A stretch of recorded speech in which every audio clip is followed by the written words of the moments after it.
আমার দিদির ছেলের বার্থডে ছিল। আর দেখো চিকেনটা আমি ম্যারিনেট করে রেখেছি চিকেন চাপের জন্য। তো আমার দিদির ছেলে বললো, মাসি তুই রান্না কর। দুপুরে রান্নাটাও আমি করেছিলাম আর রাতেরটাও করছি। তো আমার বাড়িতে যে কজন আছে সেই কজনই রান্না হচ্ছে। আর দেখো এদিকে চিকেন চাপের মশলাটা কষানো হয়ে গিয়ে হালকা হালকা তেলও ছাড়ছে। তো এদিকে দেখো রেডিও হয়ে গেছে। আর কি সুন্দর কালারটা এসেছে চিকেন চাপের। কালার দেখে খেতে ইচ্ছা করে, তাই না? তো আমি যেমন পারি করেছি, তো ওদের নাকি খুব ভালো লাগে। তো আমি বানালে চিকেনটা, তাই আমি বানালাম। আর এদিকে আমার ভাতও রেডি হয়ে গেছে, রাইসটা। হ্যাঁ, আর এই রাইস, এইদিকে দেখো বিরিয়ানি, রাইসটা দিয়ে বিরিয়ানি বানানো হয়েছে।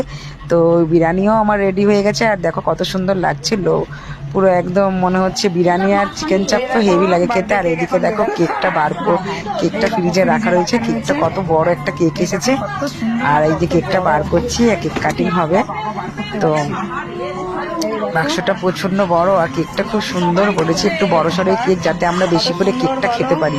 তার জন্য ঘরের সবাই যাতে খেতে পারি, ওই জন্য বড় কেক আনা হয়েছে।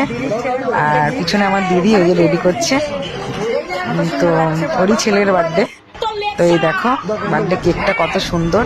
তো কেমন লাগলো তোমাদের?